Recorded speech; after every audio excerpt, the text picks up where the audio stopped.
Assalamualaikum warahmatullahi wabarakatuh. Salam sehat, salam sejahtera untuk kita semua. Berjumpa lagi dengan saya di perkuliahan online Pendidikan Seksualitas pada Anak. Sebelumnya, saya ingin mengucapkan terima kasih kepada Bunda yang sudah memenuhi tugas untuk memberikan contoh kasus seksualitas pada anak. Nah, pada minggu ini kita bersama-sama akan belajar tentang bagaimana peran orang tua dan guru dalam pendidikan seksualitas pada anak. Seperti apa materinya? Kita akan simak pada video berikut ini. Baik, saya akan melanjutkan pembahasan materi untuk pertemuan minggu ini, yaitu tentang peran guru dan orang tua dalam pendidikan seks pada anak. Sebagaimana yang kita ketahui bersama bahwa tugas dan tanggung jawab untuk mendidik anak itu tidak semata-mata dilimpahkan kepada guru, tetapi orang tua juga memiliki peranan tanggung jawab yang sangat besar sekali dalam proses pendidikan untuk anak-anaknya. Nah, apa saja sih peranan orang tua dalam pendidikan anak-anaknya? Yang pertama, bahwa orang tua ini sebagai guru pertama dan utama bagi anak-anaknya. Ketika anak itu baru lahir, mulai tumbuh dan berkembang, tidak mungkin langsung dimasukkan ke PAUD ya. Yang pertama kali mengasuh, merawat, mendidik otomatis adalah orang tua. Jadi orang tua di sini memiliki peranan yang sangat penting sekali karena sebagai guru pertama dan utama bagi anak-anaknya. Untuk itu orang tua harus membekali dirinya dengan berbagai macam ilmu agar bisa memberikan contoh dan ilmu-ilmu yang baik untuk anak-anaknya. Kemudian peran berikutnya yaitu mengembangkan kreativitas anak. Jadi orang tua bisa mengoptimalkan kreativitas yang dimiliki oleh anak. Misalkan mengembangkan kreativitas dalam hal menggambar, dalam mewarnai gitu ya, atau menyanyi, menari gitu. Kemudian meningkatkan kemampuan otak anak. Jadi menstimulasi agar anak ini mau berpikir. Contohnya main tebak-tebakan gitu ya. Ini warnanya apa? Ini benda ini namanya apa? Ini angka apa gitu ya. Jadi dilatih kemampuan otak anak itu untuk berpikir.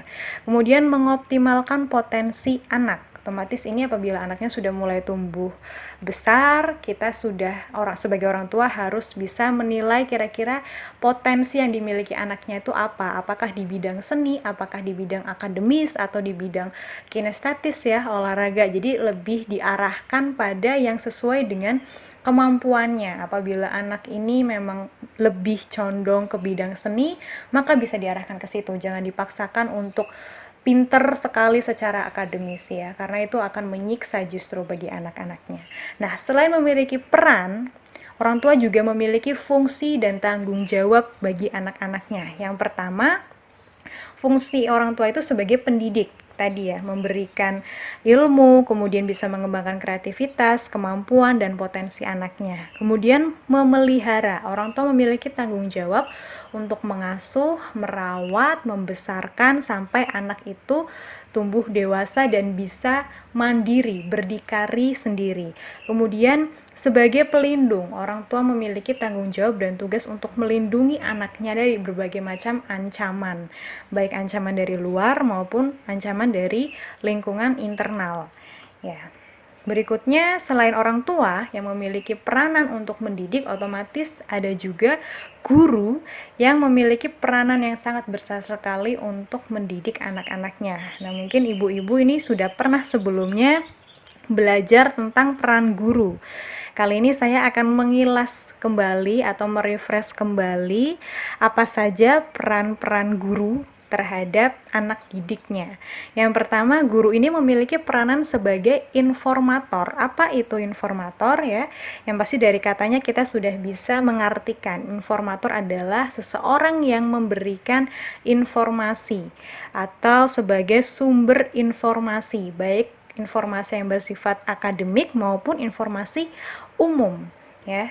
Kemudian guru ini memiliki peranan juga sebagai organisator. Apa itu organisator? Organisator adalah yang mengelola suatu kegiatan, baik itu kegiatan akademik maupun yang lain-lain ya. Misalkan dalam proses pembelajaran, guru ini harus mengorganisasi bagaimana proses pembelajaran ini terjadi. Apakah akan melakukan praktek, menonton video, atau belajar di luar kelas gitu. Itu contohnya. Kemudian motivator ya. Motivator itu adalah seseorang yang bisa memberikan dorongan atau meningkatkan gairah atau meningkatkan keinginan, meningkatkan semangat dari seseorang, antusias dari seseorang untuk mau belajar. Kemudian inisiator, inisiasi ya. Jadi memulai mencetuskan ide-ide yang baru dalam proses pembelajaran. Kemudian guru juga sebagai transmitter. Apa itu transmitter? Yaitu sebagai penyebar kebijaksanaan pendidikan dan pengetahuan. Kemudian fasilitator yang memberikan fasilitas atau kemudahan dalam proses belajar mengajar. Kemudian mediator, mediator itu sebagai penengah, baik sebagai penengah antara sekolah dengan anaknya ya, ataupun sebagai penengah orang tua dengan anak. Kemudian sebagai evaluator. Evaluator itu adalah menilai ya, seseorang yang bisa menilai hasil dari kegiatan belajar, proses belajar mengajar anak, maupun menilai tingkah laku dan etikanya. Ya, berikut ini ada tugas guru. Secara garis besar, tugas guru itu dibagi menjadi 5. Yang pertama itu mendidik, mengajar, membimbing, membantu pengelolaan dan pengembangan program sekolah, dan yang terakhir mengembangkan keprofesionalan ya. Kalau mendidik tadi ya, jadi bisa mengembangkan potensi, mengembangkan kepribadian, memberikan keteladanan atau contoh, kemudian menciptakan suasana pendidikan yang kondusif. Kalau mengajar, merencanakan pembelajaran, melaksanakan pembelajaran, dan menilai proses dan hasil pembelajaran. Kemudian kalau membimbing itu mendorong perkembangan perilaku dari anak. Kemudian membimbing peserta didik untuk memecahkan masalah dalam pembelajaran. Ya, kemudian membantu pengelolaan dan pengembangan program sekolah ya. Jadi apabila sekolah memiliki program-program, maka guru juga harus membantu untuk mengimplementasikannya, kemudian mengembangkan keprofesionalan.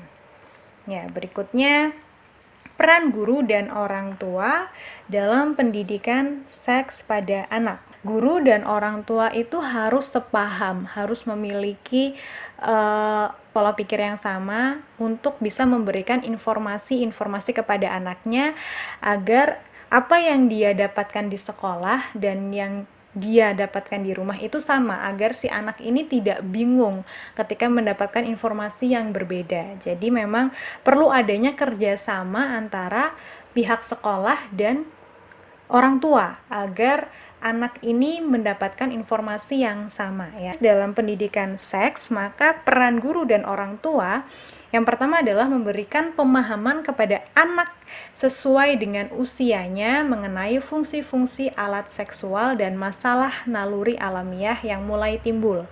Jadi antara guru dan orang tua ini harus ada kerjasama untuk memberikan informasi yang sama kepada anaknya, sehingga anak ini tidak bingung. Misalkan di sekolah dia diajarkan nama organ kelamin untuk laki-laki penis, sedangkan di rumah orang tuanya mengajarkan namanya burung. Otomatis si anak ini jadi bingung, ini yang benar yang mana, apakah informasi dari gurunya atau dari orang tuanya. Untuk itu memang harus ada kerjasama yang baik antara orang tua dan guru. Kemudian bimbingan mengenai pentingnya menjaga dan memelihara organ intim anak-anak ini ya. Jadi guru dan orang tua juga harus memberikan bimbingan untuk bisa menjaga dan memelihara organ intim. Misalkan ketika selesai untuk buang air kecil bagaimana cara membersihkannya gitu ya. Setelah buang air besar bagaimana cara membersihkannya dan lain sebagainya. Memberikan pemahaman tentang perilaku pergaulan yang sehat serta resiko-resiko yang dapat terjadi seputar masalah seksual. Ini adalah kerjasama guru dan orang tua yang bisa dilakukan agar anak ini bisa mendapatkan informasi yang sama atau pemahaman yang sama. Yang pertama, guru harus menyampaikan visi dan misi pendidikan yang ada di sekolah kepada orang tuanya. Jadi ini biasanya dilakukan di saat awal sebelum proses pembelajaran terjadi ya. Jadi guru menyampaikan bagaimana visi misi sekolahnya, kemudian apa yang diajarkan, bagaimana kurikulumnya, otomatis agar orang tua memahami dan bisa mengajarkan yang sesuai dengan yang diajarkan dengan sekolah.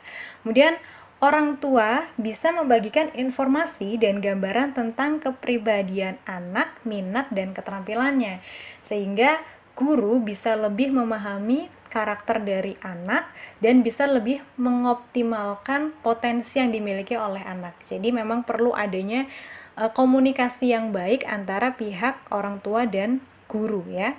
Kemudian adanya kegiatan konseling, yaitu antara guru dan orang tua itu saling berkonsultasi terhadap kemajuan dan masalah yang dihadapi oleh anak ya.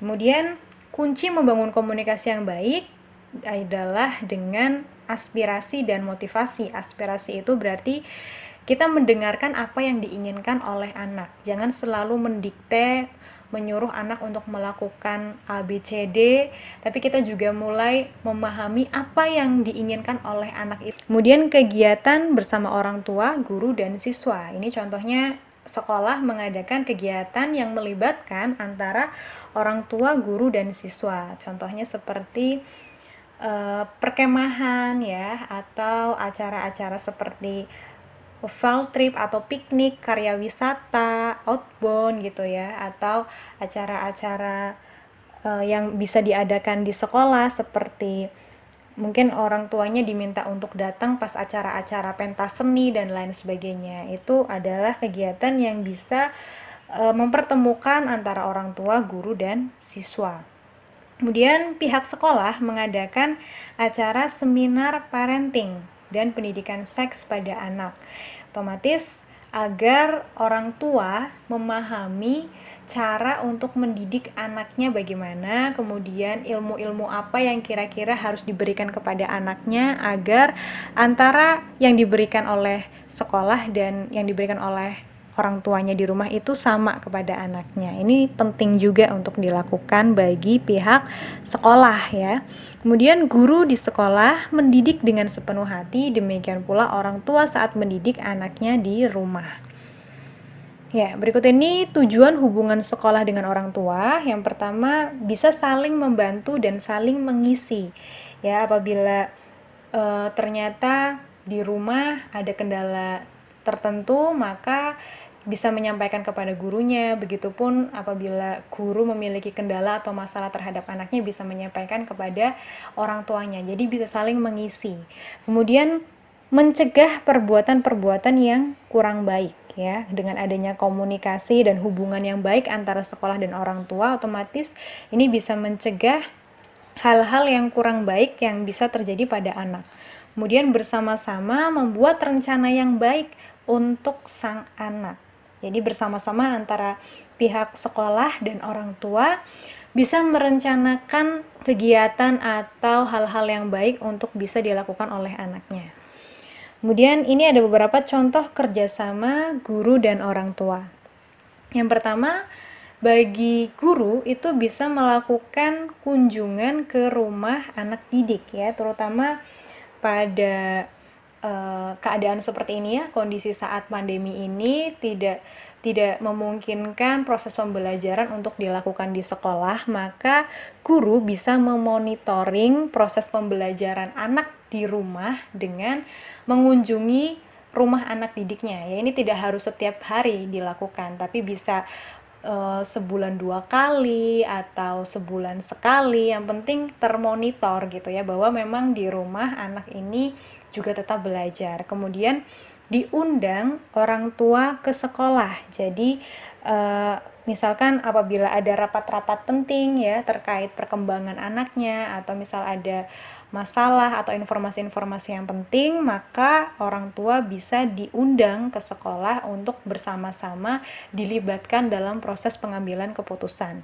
Kemudian mengadakan surat menyurat antara sekolah dan keluarga ya. Kalau sekarang mungkin bisa dipermudah dengan adanya aplikasi WhatsApp ya, bisa berkomunikasi antara guru dan orang tua, mengkomunikasikan tentang perkembangan anaknya dengan WhatsApp gitu contohnya. Kemudian ada case conference. Jadi ini apabila ada suatu permasalahan yang ada di sekolah, maka orang tua bisa dilibatkan untuk bersama-sama mengambil sebuah keputusan dalam penyelesaian masalah. Maka orang tua itu akan merasa dilibatkan dan merasa bertanggung jawab dengan keputusan yang sudah disepakati. Kemudian adanya daftar nilai atau raport. Ini penting ya, setiap satu semester sekali harus ada hasil evaluasi, harus ada laporan kepada orang tua bagaimana kemajuan-kemajuan, bagaimana perkembangan-perkembangan yang dialami oleh anak atau peserta didik.